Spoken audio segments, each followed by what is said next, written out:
Bien, buenas tardes. Bueno, no se vayan a dormir, ya vamos a acabar. ¿Listo? Si no, si se duermen, le empiezo a cantar coros, como los niños, ¿sí? ¿Sí saben coros de niños? Ahí le voy a ir diciendo uno para irlos ensayando, ¿listo? Todos juntos nos paramos, todos juntos nos sentamos y así obedecemos, nos paramos, nos sentamos. Pilas, si los veo dormidos, los pongo a que se paren y se sienten, ¿listo? Bien, esta mañana habían varios hermanos que no estaban. No pudieron estar con nosotros. No sé si tiene la diapositiva de ahorita. Sí, ok. No tengo ese el apuntador, si me lo presta. Y estuvimos considerando, y los que no estaban, de pronto algunos llegaron después en la tarde, estuvimos mirando.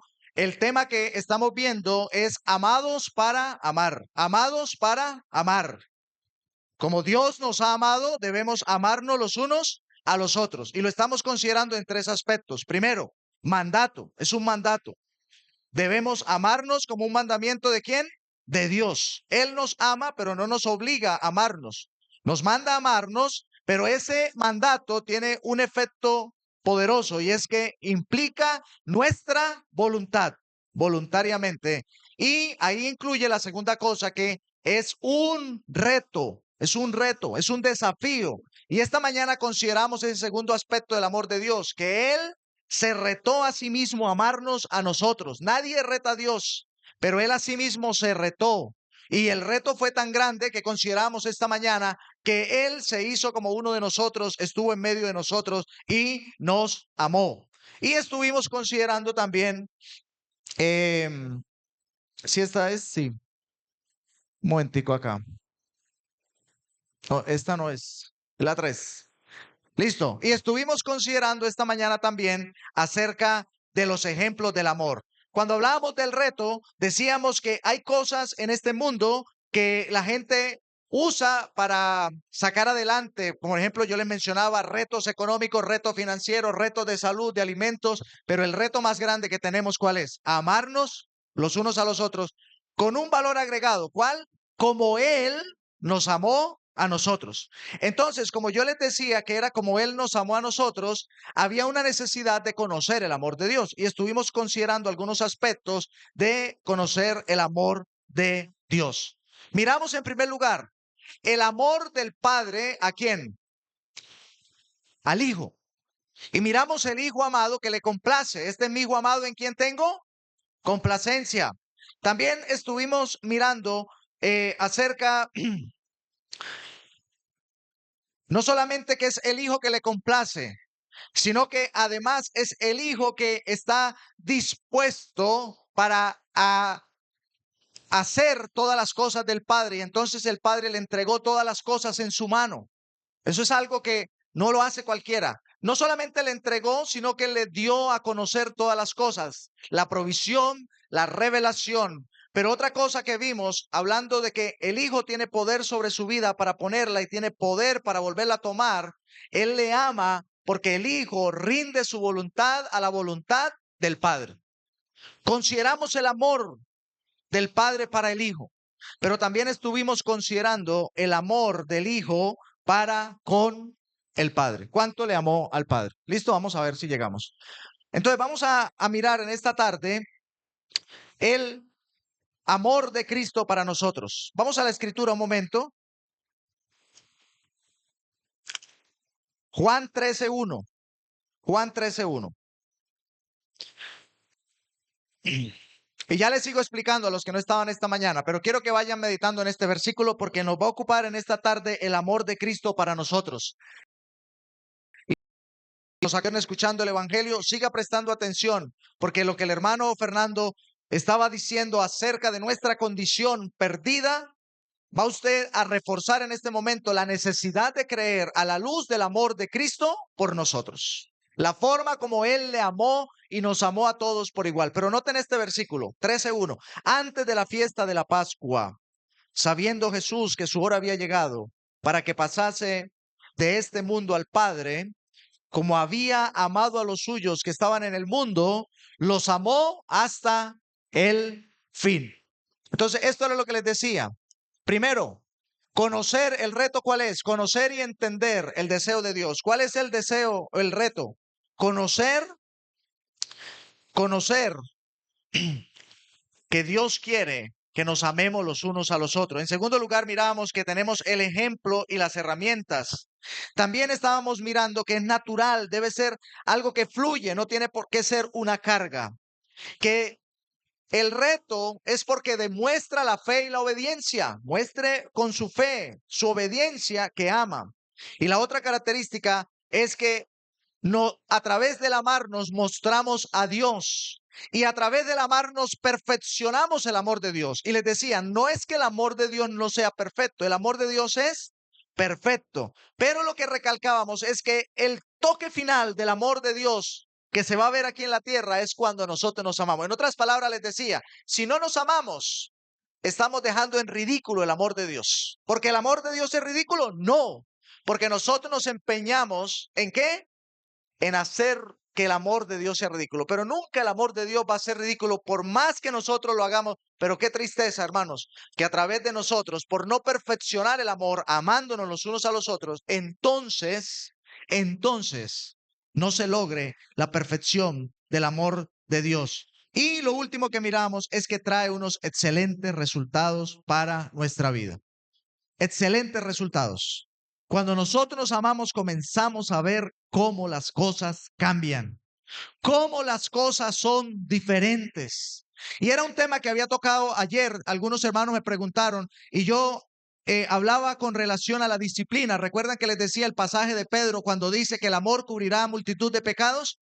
Esta mañana hice el recorder y si vuelvo y lo hago porque algunos me preguntaron otra vez. O sea, porque es que algunos de pronto llegan a pensar que si hay amor, no hay disciplina. Si me aman, ¿por qué me corrigen? Si me aman, ¿por qué me excomulgan? Entonces dice, el amor cubrirá multitud de pecados. Entonces la pregunta es, ¿no debemos disciplinar? No. La meta es no llegar a la disciplina. El propósito es no llegar a la disciplina. Cuando el amor cubre multitud de faltas, hermano, es que le evitemos el trabajo a los ancianos. Les decía esta mañana, cada uno ame, respete, honre, perdone, haga el bien. Si nosotros hacemos el bien, decía esta mañana, ¿cuáles serán los resultados del amor? Serán resultados magníficos. ¿Habrá necesidad de disciplina? No hay necesidad de disciplina. Pero si usted no hace caso, no se corrige, no está dispuesto, mejor dicho, no es que los hermanos lo pongan fuera de disciplina, es que ya usted solito se puso fuera de la comunión de la asamblea. Lo que hacen los hermanos es bien y le comunican, papito, le hicimos todo lo posible y usted no quiso. Siéntese ahí atrás. Nada más le están excomunicando, porque es que cuando alguien no ama, no está aceptando la disciplina de Dios. Cuando yo acepto la disciplina de Dios, me corrijo, me instruyo, me reviso a mí mismo y entonces voy a traer excelentes resultados a mi vida. Cierro paréntesis con ese tema. ¿Listo? Entonces, conociendo el amor de Dios, el Padre amando al Hijo y el Hijo amando al Padre. Entonces, ahora sí que ya está la diapositiva, avancemos. Traté de mejorarles un poquito la letra, hermanos. El amor del Hijo por el Padre les mencionaba para que el mundo conozca que amo al Padre. Y mencionamos algunos aspectos del amor. ¿Cómo le amó? Obedeciendo. En todo le obedeció. ¿Cómo le amó? Hablando su palabra. ¿Cómo le amó? Haciendo su voluntad y sus obras. ¿Cómo le amó? Honrándole. El Hijo honra al Padre. Ustedes me deshonran, pero yo honro al Padre. Y leíamos en Malaquías, si Él es Padre, ¿dónde está la honra? Si es Señor, ¿dónde está el temor? Guardando sus mandamientos. Esa forma como Cristo le amaba y guardaba sus mandamientos. Es lo que yo quiero que cada uno de ustedes piensen, el amor del Padre al Hijo y el amor del Hijo al Padre, porque son las características con las que vamos a concluir de la manera como nos debemos amar. Estamos poniendo la vara muy alta. Yo les decía esta mañana, vamos subiendo a la loma muy alto, porque Dios nos está colocando un tope muy alto a la estatura, a la medida de la plenitud de Cristo.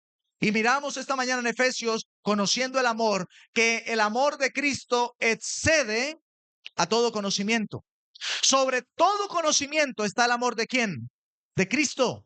Entonces, es necesario conocerlo en su plenitud, toda su grandeza, la magnitud del amor de Dios, para no irnos a equivocar cuando nosotros lo apliquemos.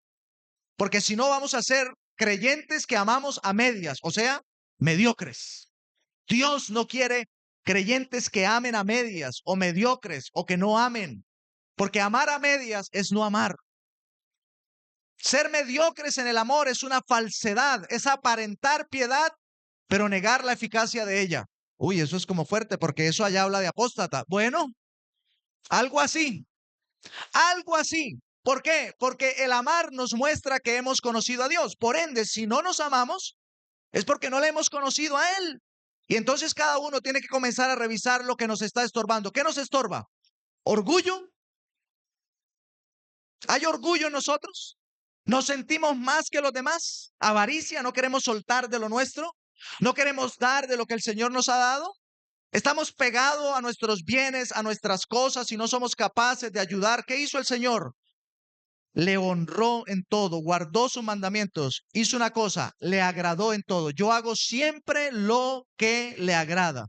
Y la última cosa es que él no buscaba su gloria. Le glorificó. Padre, te he glorificado, he acabado la obra que diste que hiciese. Entonces leíamos el amor de Cristo para nosotros. Habiendo amado a los suyos que estaban en el mundo, los amó ¿hasta dónde? Hasta el fin. En ningún momento echó para atrás. Pero hay una cosa importante en ese versículo antes de que entremos en materia. Hermanos, cuando había llegado la hora de pasar de este mundo ¿a quién? Al Padre. ¿Saben qué significa eso? Que Él en cuanto al Padre ya había acabado la obra. Ya Él había acabado. La obra de la redención, hermanos, la hizo sin duda por amor al Padre, pero la hizo por amor a nosotros. Hasta ese momento Cristo había cumplido con todo. Y finalmente él va a Getsemaní y dice, Padre, si es posible, pasa de mí esta copa, pero no se haga mi voluntad, sino la tuya. Y entonces él tiene que decir, mi alma está turbada, ¿y qué diré? Pero si el grano de trigo no cae en la tierra y se muere, ¿qué pasaba? Queda solo. Y ese no era el sentir del Señor. Siempre que yo pienso en la expresión que el grano de trigo cae en tierra y muere, si no cae en tierra y muere, queda solo. ¿Saben de qué me acuerdo? De la ley de los esclavos. Aquel esclavo quedaba libre. ¿Recuerdan? Entonces, si tenía mujer, si era solo, salía solo. Si tenía mujer, entonces salía solo, quedaban su mujer y sus hijos. ¿Y qué decía él? Lo llevaban a la puerta, al poste, le horadaban la oreja y él decía, amo a mi Señor, amo a mi mujer, amo a mis hijos, no saldré libre. Este versículo es el cumplimiento de Cristo diciendo, no saldré libre. Los amo y los amo hasta el final. Y el esclavo quedaba ahí y era esclavo para siempre. Qué amor tan incondicional, el amor de nuestro Señor Jesucristo para cada uno de nosotros. Entonces miremos algunos aspectos del amor de Cristo para nosotros. Lucas 4, vamos un momento, Lucas 4.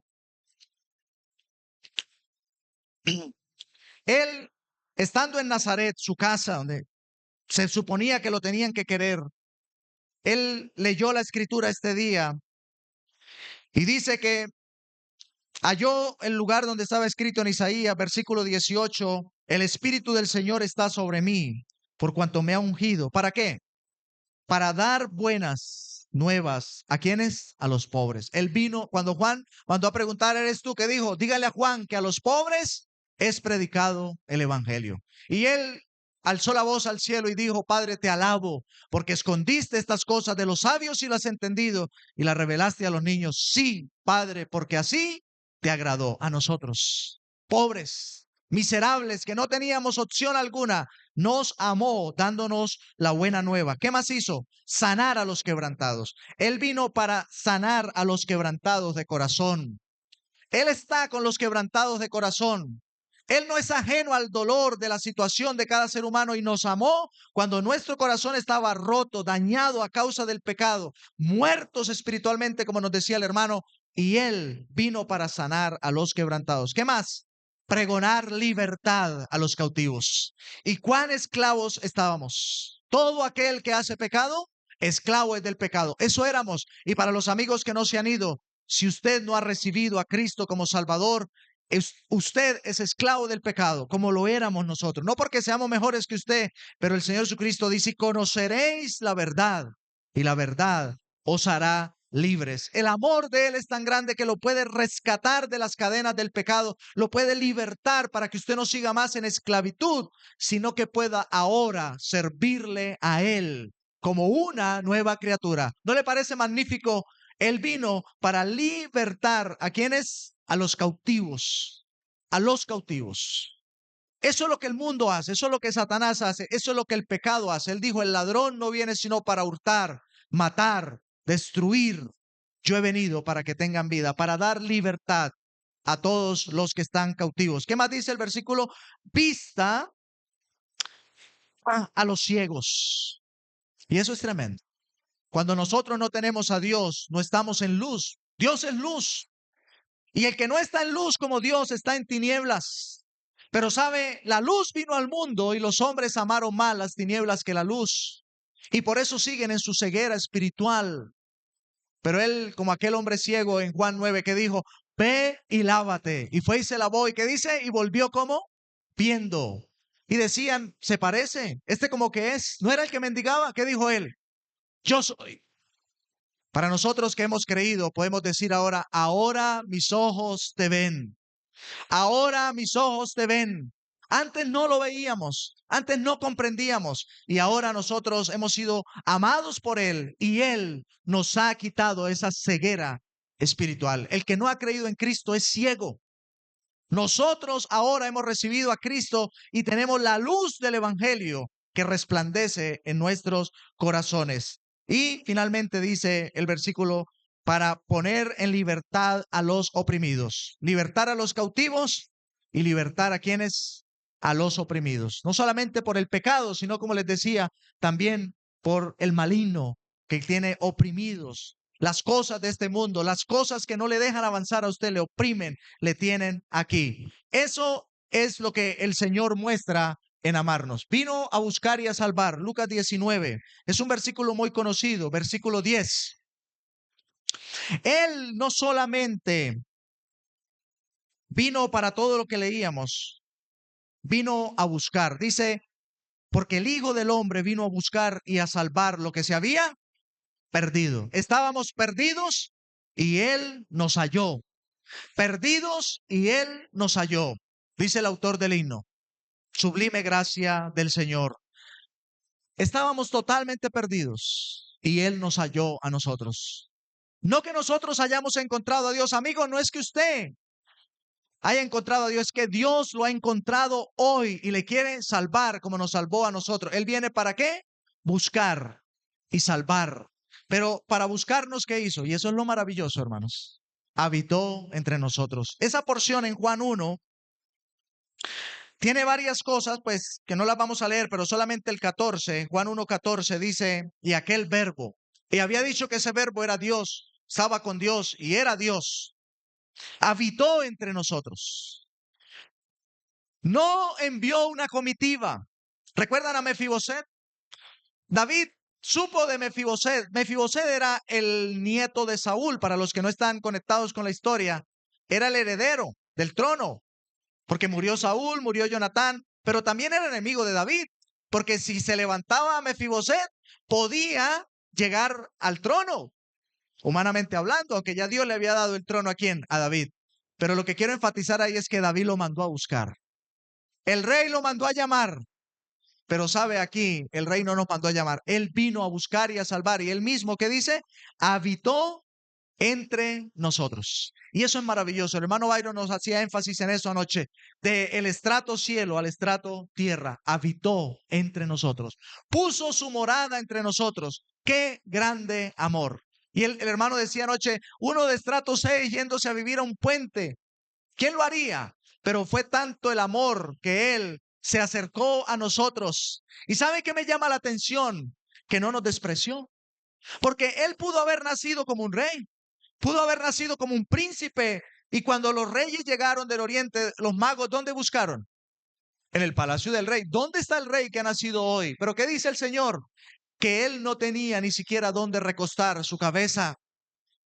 Habían animales que tenían dónde dormir, sus guaridas, sus nidos, pero el Hijo de Dios no tenía ni siquiera dónde recostar su cabeza, pero habitó entre nosotros. Habitó entre nosotros.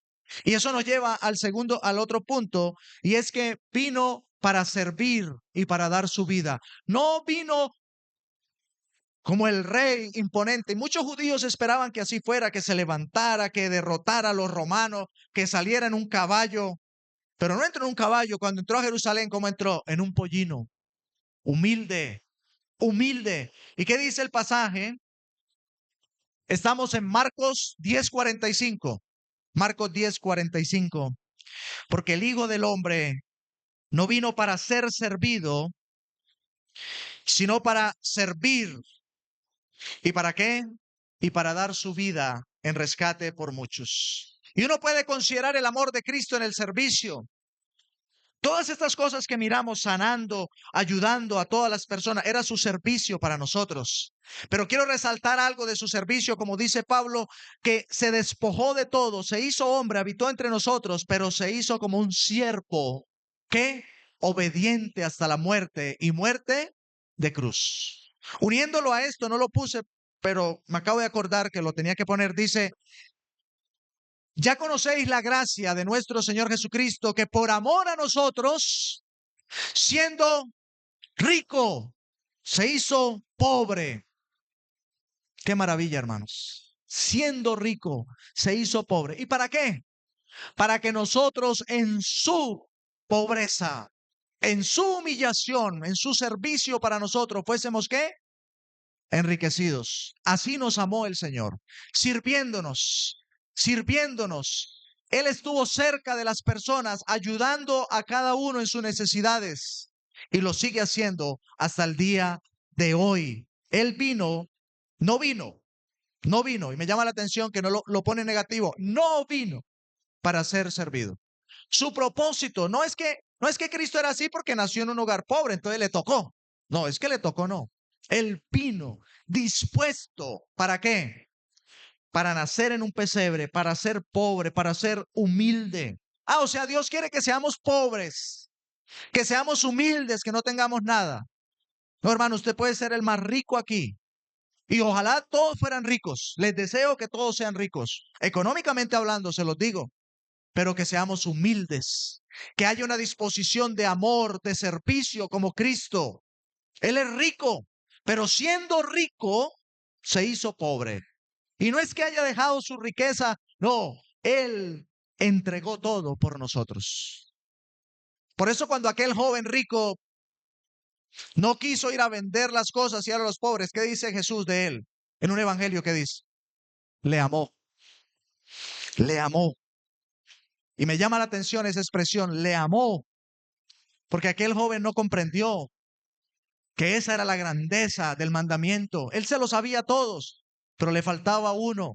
¿Cuál era? Amar al prójimo entregándole todo. Así tuviera que renunciar a lo suyo, como Cristo lo hizo para dar su vida en rescate por todos. La muerte de Cristo es parte de su servicio para cada uno de nosotros. Y la otra cosa, tuvo compasión. Esta cita en 9:36 de Mateo, Mateo 9:36. Grandes multitudes que seguían al Señor. Y aunque es un evento específico que tuvo compasión de ellos en ese momento, porque estaban ahí por muchos días, porque no tenían que comer, yo quise tomar esta porción, dice así, Mateo 9:36. Al ver las multitudes, tuvo compasión de ellas. ¿Por qué? Porque estaban desamparadas. ¿Cómo qué? Como ovejas que no tienen pastor. Y es lo que Pedro dice en la carta, dice que ahora habéis vuelto al pastor y obispo de vuestras almas. Uno que puede compadecerse de nuestras debilidades, de nuestras necesidades. Uno que conoce el corazón y está cerca del corazón de los afligidos, de los oprimidos. ¿Para qué? Para compadecerse de ellos. Una oveja sola en el campo, en el desierto, está totalmente ¿qué? Desamparada. Está al riesgo de los lobos, de los leones, de los tigres, de cualquier animal para ser dañada. Pero aprendíamos anoche en el Evangelio, Jehová es mi pastor, nada me faltará. ¿Por qué? Porque Él es amorosamente, grandemente compasivo. Compasivo. Nosotros podemos ver a alguien desamparado solo y que se quede solo. ¿Qué a mí? ¿A mí qué? Y hay gente desamparada por doquier. Hay gente desamparada por doquier. Pero debemos tener compasión como Él tuvo compasión de nosotros, viéndonos desamparados y una palabra aquí, dispersos, alejados. ¿Sabe? Cuando nosotros no tenemos el pastor, estamos como dispersos, alejados. ¿Cada uno por dónde? Por su lado. Cada uno por su lado. Eso es lo que Satanás quiere. Cada uno esté por su lado. En cuanto a la iglesia, cada iglesia con su bandera. Cada una por su lado. Cada uno a su manera. ¿No? ¿Para qué? Para que estén divididos. Para que no haya unión. Para que no se note la armonía. Pero leían, mirad cuán delicioso es habitar los hermanos juntos en armonía.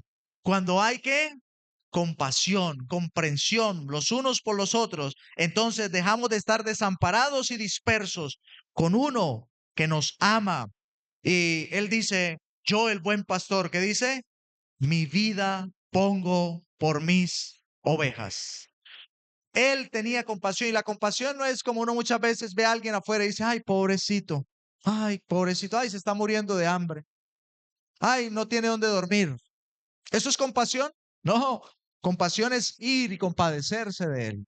Es acercarse a la persona como él se acercó a nosotros, para que esa persona pueda ser ayudada, para que sea mitigada su necesidad, su hambre, su frío, su soledad, su abandono.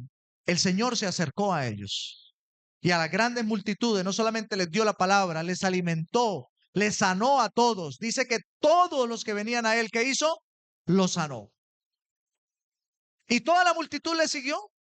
No, al final todos se dispersaron. De las grandes multitudes dice que le seguían después del milagro. ¿Por qué le seguían después del milagro? Porque habían comido y se habían saciado. Y él le llama la atención, le dice, ¿me buscáis? Porque comiste y saciaste. Pero buscad primeramente, ¿qué? El alimento espiritual. ¿Pero por eso los dejó de amar? No. Entonces les dijo, bueno, si ustedes son míos, identifíquense conmigo. Coman mi carne y beban mi sangre. ¿Y qué dijeron? Esta palabra es muy dura. Y desde ese día, muchos ya no andaban con él. ¿Y por eso los dejó de amar? No. ¿Los amó hasta cuándo? Hasta el fin. Hasta el fin.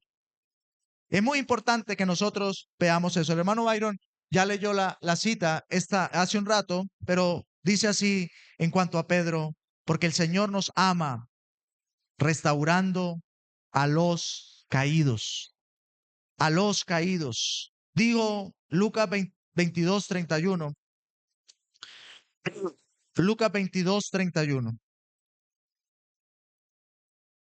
Dijo también el Señor, Simón, Simón, he aquí que Satanás os ha pedido para zarandearos como a trigo, pero yo he rogado por ti que tu fe no falte y una vez vuelto, confirma a tus hermanos. El Señor sabía que Pedro le iba a negar. Señor, mi vida entregaré por ti. ¿Qué dijo? Antes que el gallo cante me negarás 3 veces.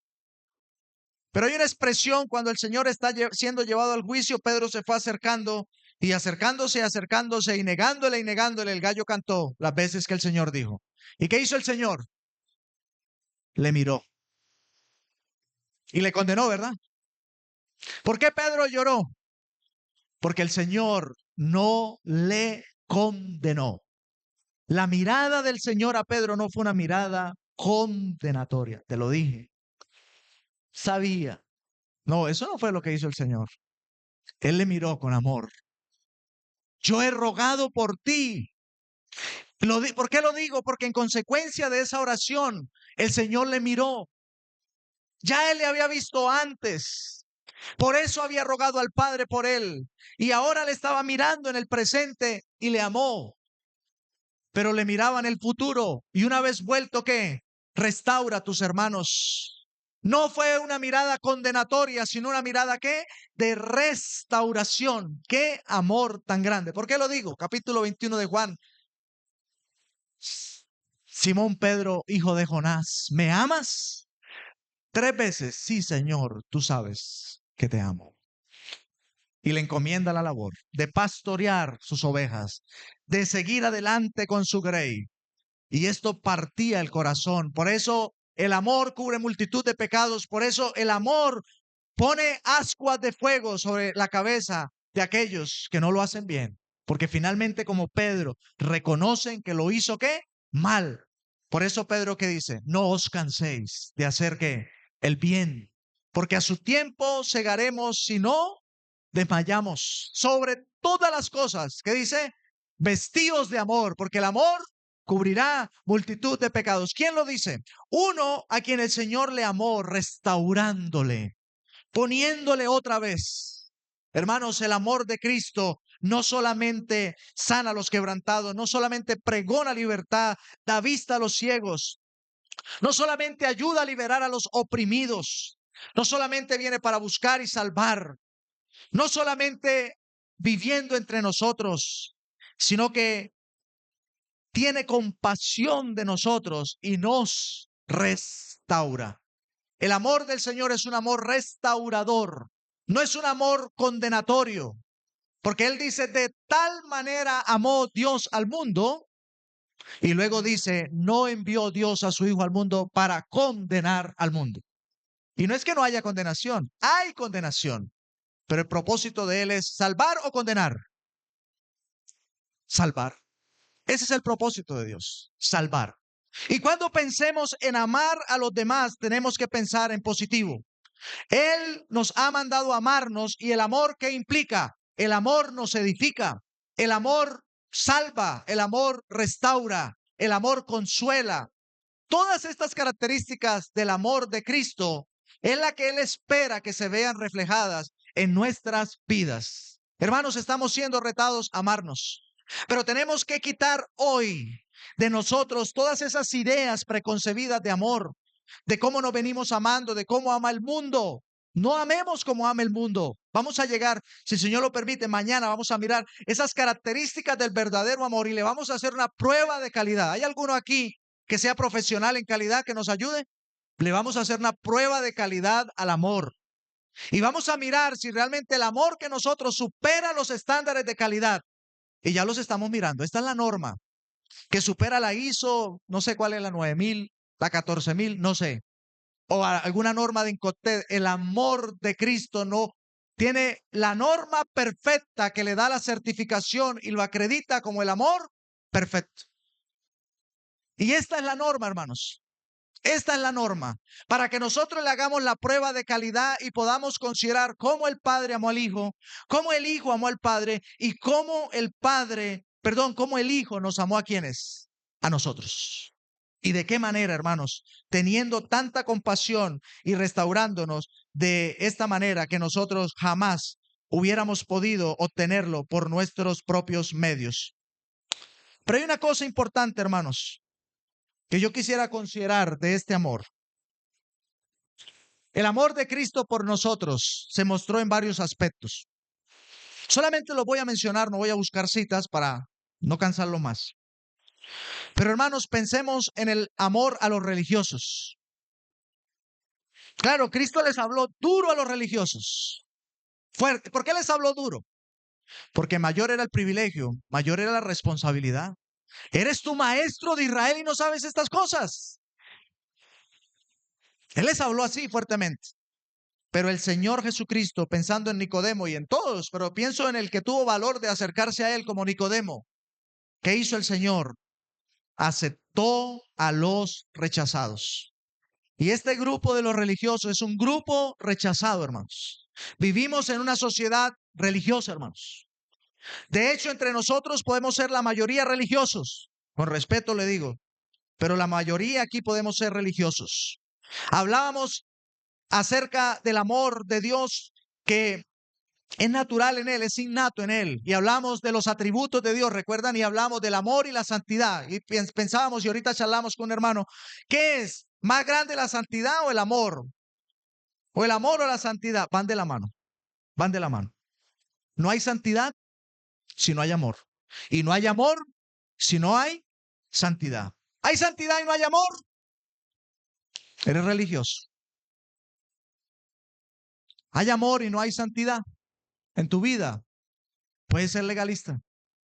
Puede ser, además, el otro extremo, peor, llegar a ser muy liberal y no darle importancia a la santidad de quién, de Dios. Entonces, en este ambiente religioso que vivimos, ¿qué hacemos con los religiosos? Los rechazamos. ¿Sí? No.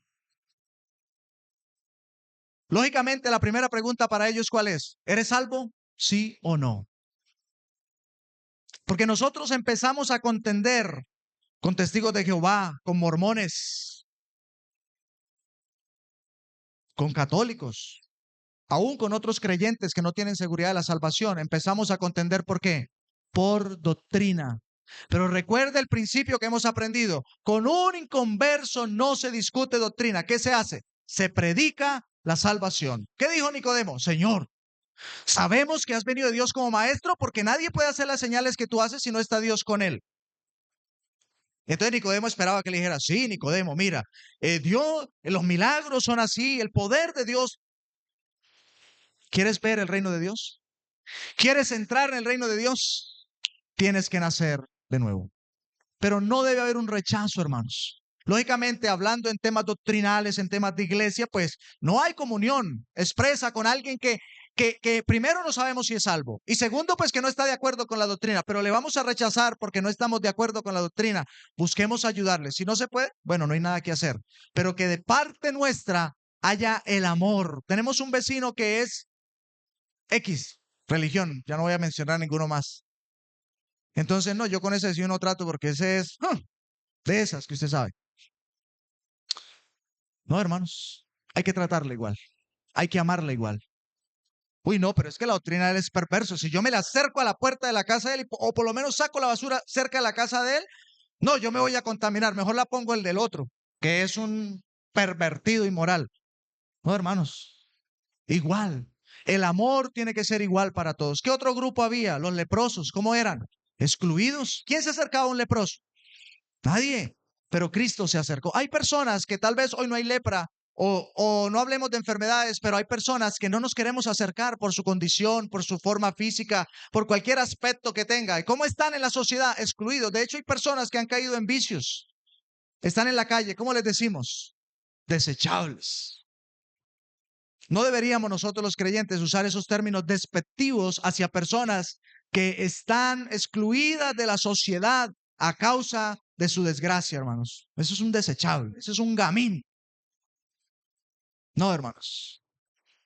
Cristo se acercó a a los excluidos. ¿Qué quieres que haga? Señor, si quieres, puedes limpiarme. Y dice que extendiendo la mano que hizo, le tocó. Y entre otros muchos leprosos a los que el Señor se acercó y a todos que los amó. A los samaritanos, ¿cómo los consideraban los samaritanos? Falsos, falsos israelitas, judíos y samaritanos no trataban entre sí. Pero como les decía esta mañana, es necesario pasar por Samaria. Y los samaritanos experimentaron la grandeza del amor de Cristo. Se acercó a ellos. Los gentiles. Y el Señor se asombró porque aún entre los gentiles habían personas como aquella mujer que le sanara a su hijo. ¿Y qué dice? No, yo no puedo tomar del pan de los hijos y darlo a los perrillos. ¿Y qué dice la mujer? Señor, aún los perrillos comen de las migajas que caen de la mesa. Y él se asombró. Tantas viudas en Israel y ninguna como esta mujer, una sirofenicia.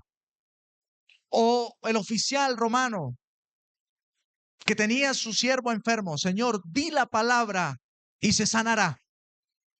Y el Señor se sorprende de la fe de este hombre. Di la palabra y sanará. El Señor los amó a los gentiles, a las viudas desamparadas, solas. Vemos la viuda de Naín sanando, resucitándole a su hijo. Vemos a los publicanos.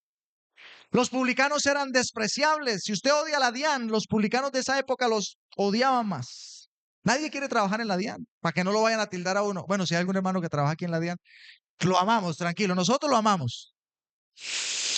Cuesta, pero lo amamos. Así era Zaqueo, así era Mateo. Leví, Mateo, sígueme. ¿Se imagina la cara de todos? Cuando Mateo iba ahí detrás, O la cara de todos cuando el Señor ve a Zaqueo en el árbol y le dice, Zaqueo, date prisa, porque es necesario que pose yo en tu casa. No queremos entrar a algunas casas, ¿verdad? Pero hermanos, estas personas fue a las que el Señor se acercó. Publicanos, pecadores, como la mujer samaritana, como la mujer adúltera de Juan 8. La iban a apedrear y él se levanta y dice, mujer, ¿dónde están los que te acusaban? Ninguno, Señor, ni yo te condeno. Vete y no peques más. El Señor le restauró a esta mujer en virtud de la obra que iba a hacer. Y al Señor Jesucristo lo despreciaban. ¿Por qué? Porque se juntaba con los publicanos y con los pecadores. ¿Y con ellos qué? Come. Uy, no, que me vean a mí comiendo con alguien así. No, no. ¿Qué dirán los hermanos? Lógicamente hay lugares en los que el creyente no va a entrar. Pero hermano, nosotros no podemos desprendernos de la sociedad. Pablo dice, no juntándose con algunos que dicen ser hermanos y tienen esto y este tipo de cosas. Ese es otro tema. Pero la idea, hermano, es que nosotros no tengamos restricción, que podamos sin problema, hermanos, acercarnos a las personas, juntarnos con ellos. No, yo no voy a esa fiesta. No, ni loco. Pero es su familiar. Pero es que allá van a tomar y se van a emborrachar y van a bailar toda la noche. Y es que usted va a tomar y se va a emborrachar. Acompáñelos. Muéstreles el amor de Cristo ahí. Ellos necesitan trago para estar felices. Y usted va a estar en medio de la fiesta. ¿Y usted necesita trago para estar feliz? No. ¿Cuánto que la gente lo mire y le dice, oiga, no se ha tomado ni una y usted está más feliz que yo? ¿Qué es lo que usted tiene que yo no tengo? Ah, yo tengo a Cristo. Yo tengo a Cristo. Yo tengo a Cristo en mí. No se vayan a rasgar las vestiduras ni me vayan a excomulgar. Pero hermanos, esta es la forma como el Señor amó a los publicanos y a los pecadores. Hay una necesidad, hermanos, de que pensemos en este amor a los ladrones como Judas. ¿Dónde estaba Judas sentado en la cena? Ahí estaba recostado al Señor también. Juan y Judas estaban ahí. El Señor estaba recostado al pecho de ¿quién? De Judas. Y Juan al pecho del Señor. ¿Sí es así? Y cuando él viene a entregarlo, ¿cómo le dice? Amigo, amigo. Él dice, nadie tiene mayor amor que este, que uno ponga su vida por sus amigos. El problema no es que Jesús no amara a Judas, lo amó hasta el final. El problema es que Judas no quiso reconocer a Cristo como Salvador personal. Pero ¿qué hizo el Señor? Lo amó hasta el final. Y a los verdugos, ¿qué me dice de los soldados en la cruz? Padre, perdónalos porque no saben lo que hacen. ¿Sabe qué fue lo que más le cautivó el corazón a Pilato y a los soldados que estaban ahí? Era la humildad del Señor Jesucristo, su amor. El ladrón que estaba colgado en la cruz, hablando de ladrones, el ladrón que estaba colgado a la cruz, él se sorprendió, se maravilló del amor de Cristo y dijo, este ningún mal hizo. Nosotros pagamos lo que merecemos, este ningún mal hizo. Y cada vez que le azotaban, cada vez que le clavaban, Cristo decía, Padre, perdónalos porque no saben lo que hacen. ¿Qué hacían los otros? ¿Hacían eso? Oh, cuando alguien iban a meter el clavo, a mí no, ni me toca, cuidado. Y muchos soldados eran golpeados por los que iban a ser crucificados. Muchos de ellos eran insultados, blasfemados y todo. Cristo en silencio. Como un cordero fue llevado al matadero, como oveja delante de sus trasquiladores, enmudeció y no abrió su boca. ¿Y qué pasó con el centurión al final? Verdaderamente este hombre era justo. Verdaderamente este hombre era el hijo de ¿quién? De Dios. ¿Cómo? ¿Cómo se dio cuenta del amor de Cristo? Por la forma como él actuó. Posiblemente ese hombre llegó a ser salvo. No lo sé. Pero ¿sabe qué maravilla? El amor de Cristo. Y es la forma como él espera que nosotros amemos por nosotros. El hermano no lo ha estado. Ay, perdón, yo no les había pasado la diapositiva. Viudas, publicanos, pecadores, ladrones, verdugos. Pero él nos ama intercediendo por nosotros. Es el estudio del hermano. Intercediendo por nosotros. Solo un versículo de los que el hermano ha estado compartiendo, el 9 dice, yo ruego por quién, por ellos, yo ruego por ellos. Él se iba, los iba a dejar, pero Él les dice, yo no los dejaré huérfanos. Pensaba en cómo les iba a dejar una ayuda y les envió otro consolador. Se acercó al Padre y dijo, Padre, ruego que los guardes del mal, no que lo quites del mundo. Él nos ha dejado aquí, pero Él intercedió por nosotros en amor, amándonos de esa manera. Y ya lo mencionábamos en Juan 10, yo soy el buen pastor, entregando su vida por nosotros. Pero Efesios 5, que está relacionado también con el mandato, versículo 2, dice, andad en amor, andad en amor. ¿Cómo?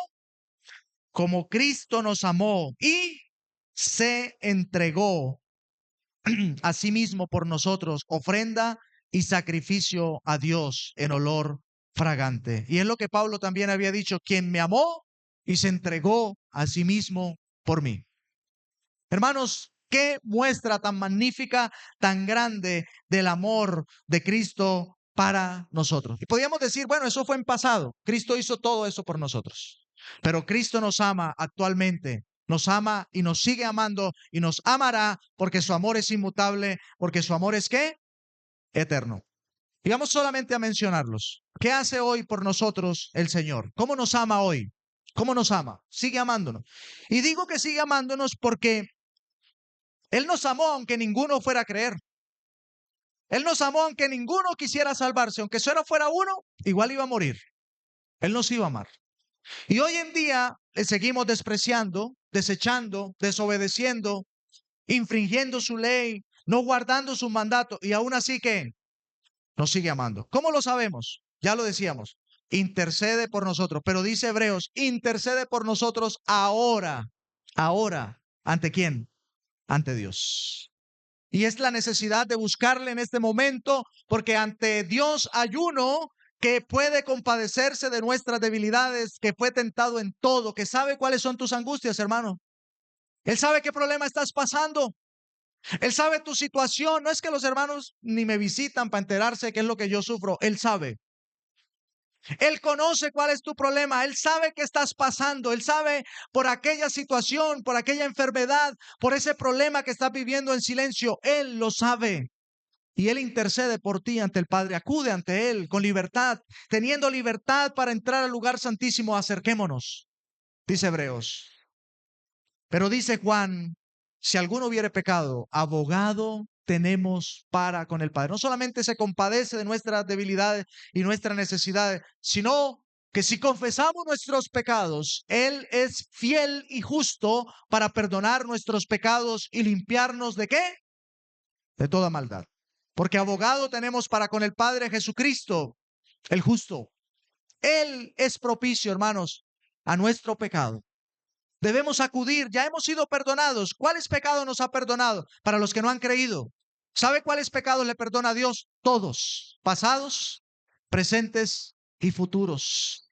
Él me ha perdonado a mí todos mis pecados. Pero vengo a Él confesando que he hecho lo malo, confesando que me he equivocado, confesando que he mentido, apartándome y alcanzando misericordia. Y como un abogado está delante del Padre, defendiéndonos a cada uno de nosotros. Está con nosotros, dijo, he aquí yo estoy con vosotros cuando todos los días hasta el fin del mundo. Esa es la muestra del amor y eso es compañía, hermanos. Es la compañía. Cuando nosotros hablamos del amor entre los hermanos y por eso las conferencias y por eso el estar juntos, se requiere ¿qué? La compañía. Dice en Hebreos, dice, acerquémonos pues confiadamente al trono de la gracia y dice, teniendo libertad para llegar al lugar santísimo, acerquémonos. Pero luego dice, no dejando de congregarse como algunos tienen ¿qué? Por costumbre, sino exhortándonos los unos a los otros. ¿Para qué? Para estimularnos al amor y a las buenas obras. ¿Cuánto más? Cuando veis, cuanto más que aquel día se acerca. La compañía, hermanos. Él está con nosotros.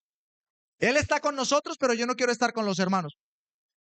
Eso es incoherente, ¿no? Es totalmente ilógico. Que Él quiera estar conmigo, pero yo no quiero estar con ustedes. ¿Por qué? ¿Porque yo soy mejor que ustedes? Porque muchas veces nos creemos así. Pero Él dice, yo estoy con vosotros todos los días hasta el fin del mundo. Eso en relación a la comunión, pero en relación al servicio, ¿dónde lo dijo el Señor? en la gran comisión.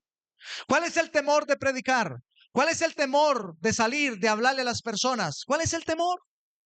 Estamos solos, me da pena, no soy capaz. He aquí, yo estoy con vosotros. ¿Qué le dijo a Josué? Esfuérzate y sé valiente, como estuve con Moisés, estaré contigo. ¿Y qué dijo Moisés? Si tu presencia no debe ir con nosotros, no queremos dar un paso más en este desierto. Pero el Señor nos ama tanto que su presencia está con nosotros hoy. Y no solamente aquí, donde están 2 o 3 congregados, está en medio, sino que está cada día en nuestra vida. Y recuerden las palabras del profeta Elías y Eliseo. ¿Qué dijeron? Vive Jehová, en cuya presencia yo estoy. La presencia del Señor es compañía. La presencia del Señor es ayuda. Pero la presencia del Señor nos va a ayudar también a andar en santidad. Porque en la medida que le vemos al Señor, ¿qué hacemos? Nos purificamos. El que ve al Señor cada día poniendo la mirada en Él y tiene la esperanza en Él, se purifica a sí mismo, así como Él es puro. Su presencia con nosotros. Dijo, voy pues a preparar lugar y vendré otra vez. Tanto le ama el Señor que está preparando un lugar para usted. Para los que no han creído, un predicador estaba en la calle.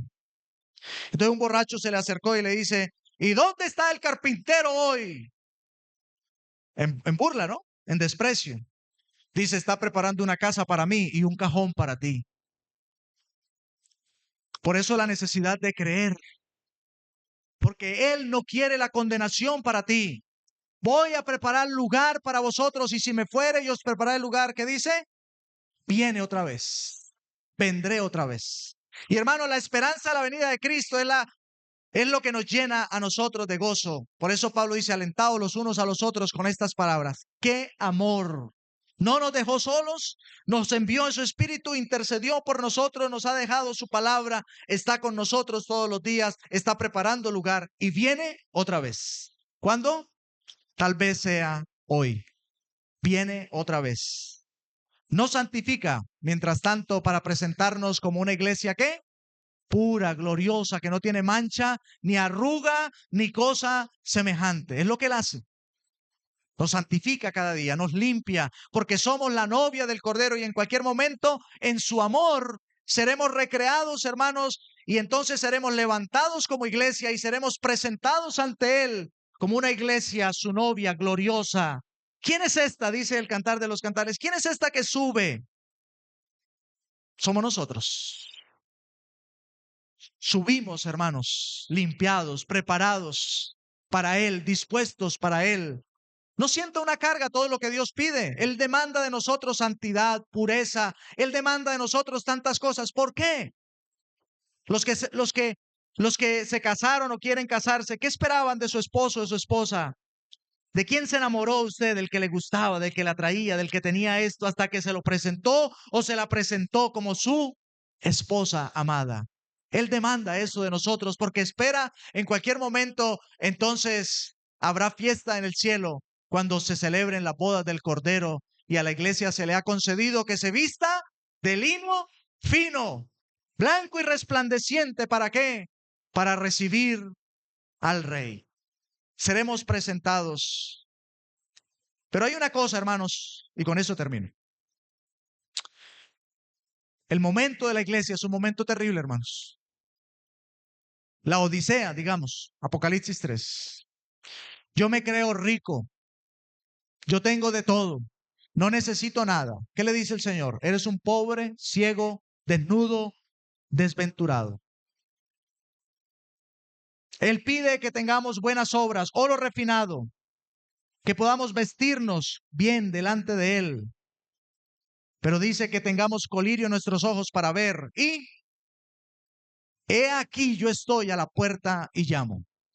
Si alguno oye mi voz y abre la puerta, Apocalipsis 3:20, entraré a Él, cenaré con Él y Él conmigo. Tan grande es el amor que parece que la situación actual de la iglesia es que Cristo está fuera. No digo de esta iglesia, de la iglesia en general. De lo que se dice iglesia. ¿Dónde está Cristo hoy? ¿Está dónde? He aquí yo estoy a la puerta y llamo. Hermanos, el Señor debe ocupar el lugar de reconocimiento. Dice Pablo, para que Él en todo tenga la ¿qué? La preeminencia por su gran amor con que nos ha amado a nosotros. Padre,